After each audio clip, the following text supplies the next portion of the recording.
क्या आपको पता है कि एक वीडियो कॉल आपकी पूरी जिंदगी बर्बाद कर सकती है? देखिए, सुनने में यह बात अजीब लग सकती है, लेकिन आज के डिजिटल दौर में यह खतरनाक सच बन चुका है। एक अनजान नंबर, एक खूबसूरत सा चेहरा, थोड़ी देर की बातचीत, बस इतना काफी है आपको एक ऐसे जाल में फंसाने के लिए जहां से निकलना आप या आपके जैसों के लिए आसान नहीं।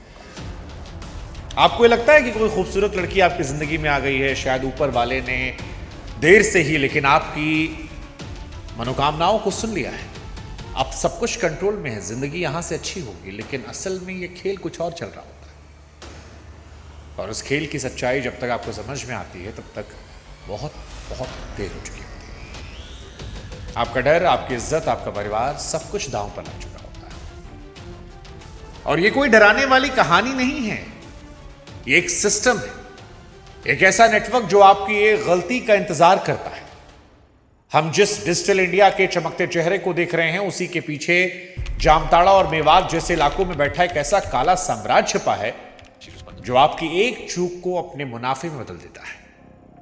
और इसे सेक्सटॉर्शन कहा जाता है, एक साइलेंट हनी ट्रैप जो अब आपके बेडरूम तक पहुंच गया है। अब सवाल कि क्या आप वाकई इतने मासूम हैं कि आपको लगता है कि इंटरनेट पर कोई अजनबी सिर्फ आपकी शक्ल देखकर आप पर फिदा हुआ है, या आप उस शिकारी के जाल में फंस चुके हैं जो आपकी सोशल इमेज को चंद सेकंड में तबाह कर सकता है।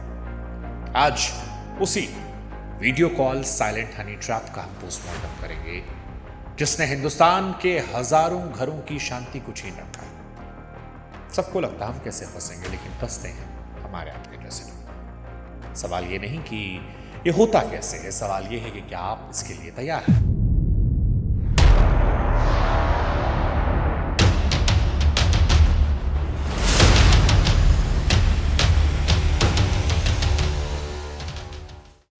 नमस्कार, मेरा नाम है शुभांकर मिश्रा और आज की कहानी है वीडियो कॉल हनी ट्रैप की। कहानी क्राइम बुक पर है। इस कहानी की हम शुरुआत करें उससे पहले हमारी आपसे गुजारिश है कि हमारे व्हाट्सएप चैनल से आप जरूर जुड़ेगा ताकि हमारा रिश्ता मजबूत हो। व्हाट्सएप का लिंक हमने डिस्क्रिप्शन में कमेंट सेक्शन में डाल दिया है। आपके लिए स्कैनर भी लगा दिया है। मोबाइल फोन पे जाइए, कैमरे खोलिए और कैमरे से स्कैन करके सीधे व्हाट्सएप जुड़ सकते हैं, या जो लिंक हमने दिया है कमेंट डिस्क्रिप्शन में, वहां से भी जुड़ सकते हैं।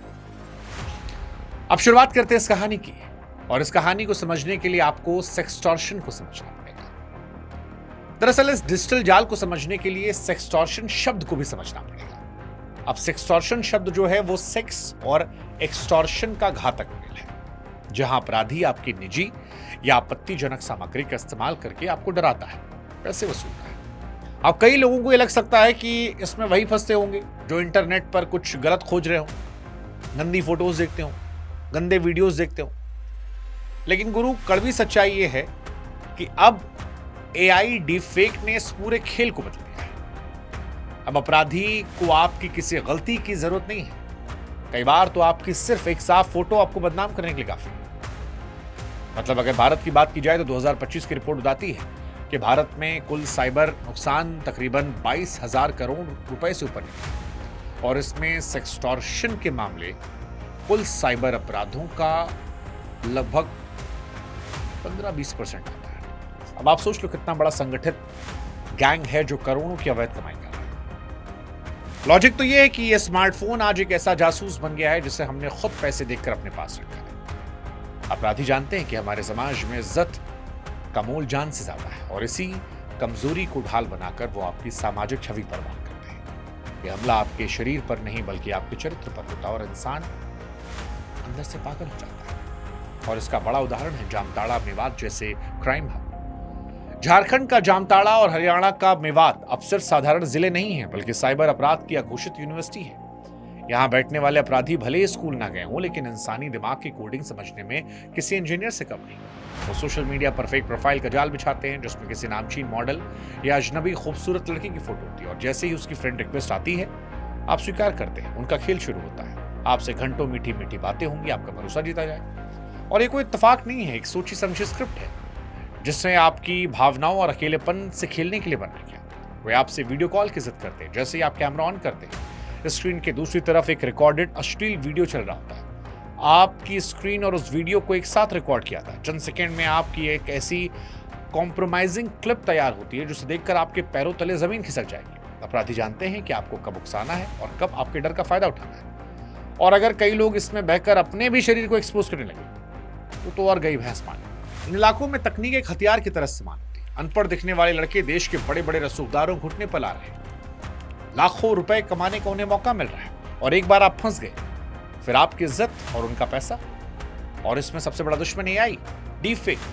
क्योंकि पहले ब्लैकमेल होने के लिए आपका इन्वॉल्व होना जरूरी था। अब तो कई बार ऐसा होता है कि आपके फेसबुक या इंस्टाग्राम से तस्वीरें उठाई जाती हैं। एआई की मदद से स्टिल वीडियो बनाया जाता है। इसे विजुअल मैनिपुलेशन कहते हैं और ये तरह सटीक होता है कि आपको अपनी आंखों पर यकीन नहीं होता। ये तकनीक मुख्य रूप से 3 चरणों में काम करती है। पहला, आपके आंखों और होठों के एक्सप्रेशंस को बारीकी से कॉपी करती है। दूसरा, किसी अजनबी शरीर के अंगों को आपकी शक्ल के साथ इस तरह जोड़ती है कि हैरान हो जाएंगे। और तीसरा, बैकग्राउंड लाइटिंग को इतना असली बनाया जाता है कि साधारण इंसान पकड़ नहीं सकते। आजकल इंस्टाग्राम, फेसबुक, ट्विटर पर आपको ऐसी हजारों लड़कियां मिल जाएंगी जो एआई की बनी है। ओरिजिनल आवाज लगती है, ओरिजिनल वीडियो लगते हैं और वो पैसे भी कमा रहे। कभी मैच देखते हुए, कभी किसी हीरो हीरोइन के गले लगते हुए तमाम फोटोज बनाते हैं। जब आपकी अपनी शक्ल ही दुश्मन बन जाए तो आप क्या सफाई देंगे? अपराधी यही फायदा उठाते हैं। वो जानते हैं कि समाज पहले देखेगा, सोचेगा बाद में। अपराधी इसी डर के दम पर करोड़ों रुपए वसूल रहे हैं। तकनीक ने अपराध को डेस्कटॉप तक सीमित कर दिया है, जहां अपराधी को आपके सामने आने की जरूरत नहीं। आपकी डिजिटल पहचान तो ये खतरा है। और एक बार जब ये वीडियो रिकॉर्ड हो गया उसके बाद मानसिक युद्ध शुरू होता है। वीडियो बनाने के कुछ मिनटों बाद आपको कॉल आई। सामने वाला खुद को दिल्ली पुलिस या साइबर सेल का ऑफिसर बोलेगा या यूट्यूब का मैनेजर।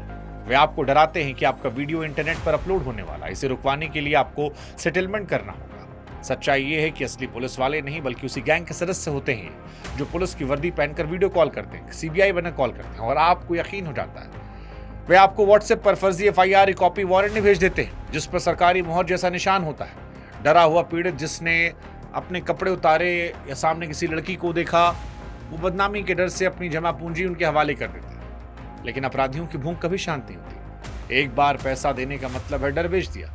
वे आपको तब तक ब्लैकमेल करेंगे जब तक आप सड़क पर ना जाए। भारतीय कानून के अनुसार कोई भी पुलिस अधिकारी आपसे फोन पर पैसे नहीं मांग सकता, ना वीडियो कॉल पर केस रफा दफा करने की बात कर सकता है। लेकिन आप फंस जाते हैं क्योंकि वो आपको इतना डराते हैं कि आप अपने सोचने समझने की शक्ति खो बैठते हैं और ये आपका स्मार्टफोन जो है ये जासूस बन जाता है। दरअसल डिजिटल मकड़जाल का सबसे डरावना हिस्सा है ऐप परमिशन। हम और आप जब मोबाइल फोन पर कोई ऐप डाउनलोड करते हैं तो सारे चीज़ अप्रूव कर देते हैं। किसी भी ऐप को, थर्ड पार्टी ऐप को, कैमरा, माइक्रोफोन, गैलरी एक्सेस देते हैं। हकीकत ये होती है कि इनमें से कई ऐप सीधे तौर पर ब्लैकमेलिंग सिंडिकेट के जासूस होते हैं। जैसे आपने इंस्टॉल किया, आपकी कॉन्टैक्ट लिस्ट, निजी तस्वीरें, सब कुछ उनके साथ करते हैं। अब अपराधी के पास न सिर्फ आपका वीडियो है बल्कि माता पिता, पत्नी और आपके बॉस का नंबर भी है। वे आपको धमकी देते हैं अगर पैसे नहीं मिले तो फिर वीडियो पूरे परिवार को व्हाट्सएप किया जाएगा क्योंकि फ़ोन नंबर भी उनके पास है। आपका स्मार्टफोन जिसे आप अपनी प्रिवेसी की ढाल समझ रहे थे, वो आपकी गर्दन पर रखी तलवार है। फिर आपका ये वीडियो मार्केट में आता है जहां दूसरे अपराधी और पहचान चुराने वाले लोग खरीदते हैं। संभल कर रहिएगा। आप खुद सोचिएगा, कभी आपने ऐप्स को चेक किया कि आपने उन्हें क्या अपने कॉन्टैक्ट्स देखने की इजाजत दी थी? अब सवाल कि अगर ये सब कुछ इतना आसान है तो पुलिस प्रशासन को क्या नहीं पता? देखिए, पुलिस और प्रशासन का नैरेटिव ये है कि आप साइबर पोर्टल पर शिकायत करें, अपराधी पकड़ लिए जाएंगे। लेकिन हकीकत ये है कि अपराधियों की तकनीक और उनके काम करने का तरीका कानून से 2 कदम आगे। जब तक आप शिकायत करते हैं, अपराधी अपना सिम कार्ड, फोन नष्ट कर देता है। वे फर्जी आईडी पर लिए गए सिम और बैंक खातों का इस्तेमाल करते हैं जिन्हें ट्रैक करना चुनौती है। इसके अलावा क्योंकि अलग अलग राज्य के मामला होता है, पुलिस का समन्वय नहीं होता, इसलिए और मुश्किल हो जाता है। हालांकि हाल के वर्षों में Indian cyber crime coordination centre ने कुछ कदम उठाए हैं। साइबर क्राइम पोर्टल बनाए गए हैं, मेवात, जामताड़ा जैसे इलाकों पर ऑपरेशन चलाए गए हैं। लेकिन अभी भी असली समस्या अंडर रिपोर्टिंग की है क्योंकि लोग बदनामी के डर से पुलिस के पास जाते ही नहीं। डेटा कहता है केवल 5% लोग शिकायत करते हैं। अपराधी इसी सामाजिक शर्म का फायदा उठाते हैं। उन्हें पता है कि पुलिस की प्रक्रिया में समय लगता है, समाज का नजरिया पीड़ित के लिए कड़ा है और इसीलिए वो खुलेआम शिकायत करते हैं। अब सवाल कि बचे कैसे? क्या डिजिटल दुनिया से कट जाए? नहीं, जवाब है नहीं। भागना समाधान नहीं है, उसके साथ डिजिटल हाइजीन बरतना जरूरी है। बचाव का रास्ता सरल है लेकिन इसके लिए अनुशासन चाहिए। किसी भी अनजान वीडियो कॉल को उठाने से बचें। अगर उठाना भी पड़े तो कैमरा तब तक ऑन ना करें जब तक सामने वाले को पूरी तरह जानना है। अपने सोशल मीडिया की प्राइवेसी सेटिंग को हमेशा प्राइवेट रखें। तस्वीरें पब्लिक पे ना छोड़ें क्योंकि डीप फेक के लिए सामान बन सकती है। आपको याद रखना होगा आपकी इज्जत आपके हाथों में, किसी अनजान स्क्रीन के पीछे छिपे चेहरे के हाथ में नहीं। अगर आप कभी फंस जाए तो पहली और आखिरी बात, पैसे देने गलती न करें। पैसे देने समस्या हल नहीं होती, बल्कि अपराधी की लिस्ट में आप परमानेंट टारगेट बनते हैं। तुरंत परिवार के सदस्य को बचाएं और फिर शिकायत करें। अपराधी का सबसे बड़ा हथियार डर होता है। अगर आप में डर है तो फिर आप बच सकते हैं। डर इन अपराधियों की संपत्ति है, ध्यान रखिएगा। अगली कहानी शायद फोन के लोन ऐप्स के बारे में, क्योंकि वो भी एक बड़ा सिंडिकेट है। अगर वो कहानी आपको सुननी है तो कमेंट सेक्शन पर फोन लोन स्कैम कमेंट कर दीजिएगा।